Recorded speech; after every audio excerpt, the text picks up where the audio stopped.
അതായത് വളരെ ദുർബലരായ ഒരു രാജ്യം, അവരുടെ രാഷ്ട്രത്തലവനെ പോലും ഫസ്റ്റ് ഡേ അറ്റാക്ക് ചെയ്ത് കൊല്ലാൻ കഴിയുന്ന ഇസ്രായേൽ, അപ്പോൾ വളരെ ദുർബലമായൊരു രാജ്യമായിട്ടാണ് ഇറാനെ ആളുകൾ കാണുന്നുണ്ടാവുക.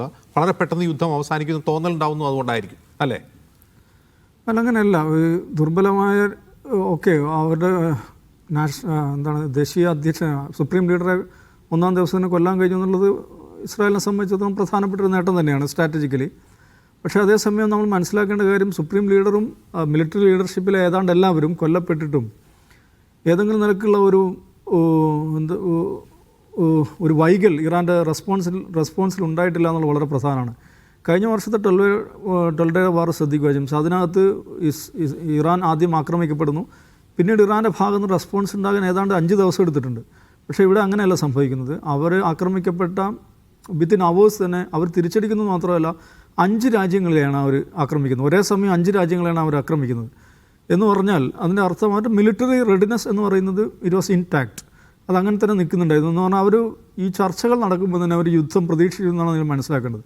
അപ്പോൾ ആ നിലക്കുള്ള മിലിറ്ററി റെഡിനെസ് അവർക്കുണ്ടായിരുന്നു. പൊളിറ്റിക്കൽ ലീഡർഷിപ്പിൻ്റെ കാര്യത്തിൽ അവിടെ ഒരു പവർ വാക്കം ഉണ്ടായിട്ടില്ല, ഇതുവരെയും പവർ വാക്കം ഉണ്ടായിട്ടില്ല. അവിടുത്തെ ഭരണഘടനാ പ്രകാരമുള്ള ബദൽ സംവിധാനം അവർ ഏർപ്പെടുത്തി കഴിഞ്ഞിട്ടുണ്ട്. 3 മെമ്പർ കൗൺസിലാണ് ഭരണഘടനാ പ്രകാരം രാജ്യത്തിൻ്റെ കാര്യങ്ങൾ നോക്കേണ്ടത്. പുതിയ സുപ്രീം ലീഡർ വരാൻ ഇറാനിയൻ ഭരണഘടനാ പ്രകാരം 90 ദിവസമാണ് വേണ്ടത്. 90 ദിവസത്തിനുള്ളിൽ പുതിയ നേതാവ് ഉണ്ടായാൽ മതി. ഓഫ് കോഴ്സ് ആ നിലക്കുള്ള ആ സിസ്റ്റം കൊലാപ്സ് എന്ന് പറയുന്ന സംഗതി ഇല്ലാതെ കാര്യങ്ങൾ മുന്നോട്ട് കൊണ്ടുപോകാൻ അവർക്ക് സാധിച്ചിട്ടുണ്ട്.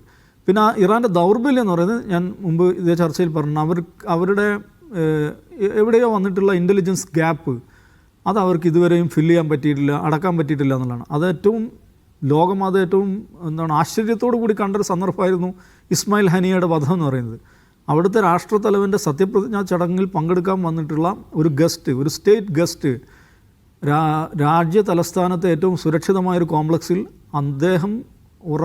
അദ്ദേഹം താമസിക്കുന്ന അപ്പാർട്ട്മെൻറ്റിൽ അദ്ദേഹം കിടന്നുറങ്ങുന്ന ആ പെർട്ടിക്കുലർ റൂമിൽ ഒരു പ്രിസിഷൻ അറ്റാക്കിലൂടെ ഇസ്മായിൽ ഹനിയെ കൊന്നു എന്നുള്ളത് ഇറാനിയൻ ലീഡർഷിപ്പിനെ സംബന്ധിച്ചിടത്തോളം അവരുടെ കണ്ണ് തുറപ്പിക്കേണ്ട ഒരു സംഗതിയായിരുന്നു.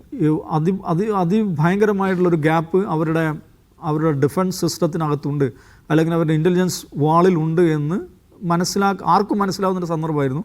പക്ഷേ അലി ഖാംനെയെ വധിച്ചതോടുകൂടി നമ്മൾ മനസ്സിലാക്കുന്നു ആ ഗ്യാപ്പ് അന്ന് രൂപപ്പെട്ട, ഒരുപക്ഷെ അതിന് മുമ്പേ രൂപപ്പെട്ട ആ ഗ്യാപ്പ് ഐഡൻറ്റിഫൈ ചെയ്യാൻ പോലും ഇറാൻ സൈനിക നേതൃത്വത്തിന് സാധിച്ചിട്ടില്ല എന്നാണ് നമുക്ക് മനസ്സിലാക്കേണ്ടത്.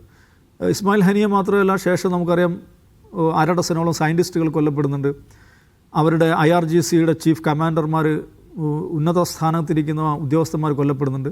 അതിൻ്റെ എല്ലാം ഒടുവിലാണ് ഈ പറയുന്ന അലി ഖാംനെയുടെ വധവും വരുന്നത്. ആ നിലക്ക് നോക്കുമ്പോൾ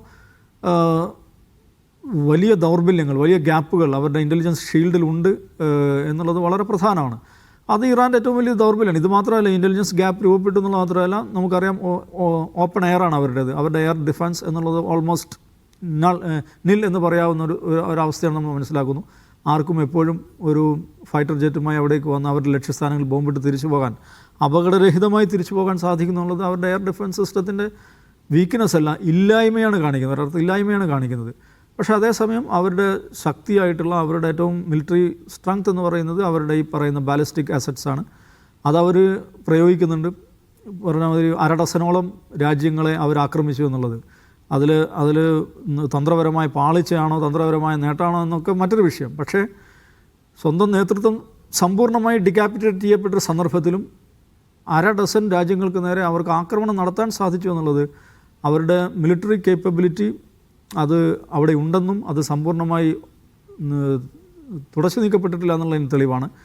ഓഫ് കോഴ്സ് ഈ യുദ്ധം മുന്നോട്ട് പോകുന്നതിനനുസരിച്ച് അവരുടെ സ്റ്റോക്ക് പൈൽസ് കുറയും, അതിൻ്റെ പ്രശ്നങ്ങളുണ്ടാവും, ദൗർബല്യങ്ങളുണ്ടാവും. പക്ഷേ അതേസമയം ഒരു രാഷ്ട്രം എന്നുള്ള നിലക്ക് അവർ പൊരുതും എന്നുള്ളത് തന്നെയാണ് അവരുടെ ലീഡർഷിപ്പ് പുറത്തേക്ക് വിടുന്ന സന്ദേശം. ഈ പ്രശ്നം മുന്നോട്ട് പോകുമ്പോൾ ഉണ്ടാകുന്ന എക്സോഷൻ ഒരു പക്ഷേ ഇറാനെ പോലെ തന്നെ അമേരിക്കയ്ക്ക് ഉണ്ടാകാം. പക്ഷേ ഇറാൻ എടുത്തിരിക്കുന്ന സ്ട്രാറ്റജി മിലിറ്ററി വാർഹെഡ്സ് ഉപയോഗിച്ച്, മിസൈലുകൾ ഉപയോഗിച്ച് അമേരിക്കയെ തകർക്കാം അല്ലെങ്കിൽ ഇസ്രായേലിനെ തളർത്താം എന്നുള്ളതല്ല. അവർ വേറൊരു പ്ലാനാണ് എടുത്തിരിക്കുന്നത്. ആ പ്ലാൻ്റെ ഭാഗമാണ് ഗൾഫ് രാഷ്ട്രങ്ങൾ ആക്രമിക്കപ്പെടുക എന്നുള്ളത്. ഗൾഫ് രാഷ്ട്രങ്ങൾ നമുക്കറിയാം ഈ യുദ്ധത്തിൽ കക്ഷിയല്ല, അവരൊരു നിലക്കും കക്ഷിയല്ല. പക്ഷേ അവർ ആക്രമിക്കപ്പെടുന്നത് എന്തുകൊണ്ടാണ്? അവിടെ അമേരിക്കൻ ഇൻസ്റ്റലേഷൻസ് ഉണ്ട് എന്നുള്ളൊറ്റ കാരണത്താലാണ്. എന്തുകൊണ്ടാണ് അവിടെ അമേരിക്കൻ ഇൻസ്റ്റലേഷൻസ് ഉണ്ടായത്? ഗൾഫ് രാജ്യങ്ങൾ എന്തുകൊണ്ടാണ് അമേരിക്കൻ ക്യാമ്പുകൾ ഉണ്ടായത്? അമേരിക്ക ഞങ്ങൾക്ക് സംരക്ഷണം നൽകും എന്ന ഉറപ്പിലാണ്, എന്ന ധാരണയിലാണ് ഗൾഫ് രാജ്യങ്ങൾ അവിടെ അമേരിക്കയുടെ ബേസുകൾ അനുവദിക്കുന്നത്. പക്ഷേ അമേരിക്കയുടെ ബേസുകളുടെ സാന്നിധ്യം അവർ ഗൾഫ് രാഷ്ട്രങ്ങളെ സംബന്ധിച്ചിടത്തോളം നേർവിപരീത ഫലമാണ് ഉണ്ടാക്കിയത്. തങ്ങൾക്ക് സംരക്ഷണം നൽകും എന്ന ധാരണയിൽ അവർ വിളിച്ചു വരുത്തിയ ഈ അമേരിക്കൻ പ്രസൻസ് അവർ ആക്രമിക്കപ്പെടാൻ കാരണമായിരിക്കുകയാണ്. പക്ഷേ അങ്ങനെ അവർ ആക്രമിക്കപ്പെടുമ്പോൾ അവർക്ക് ഏതെങ്കിലും നിലക്കുള്ള പ്രൊട്ടക്ഷൻ നൽകാൻ അമേരിക്കക്ക് സാധിക്കുന്നില്ല എന്നുള്ളതും നമ്മൾ കാണണം.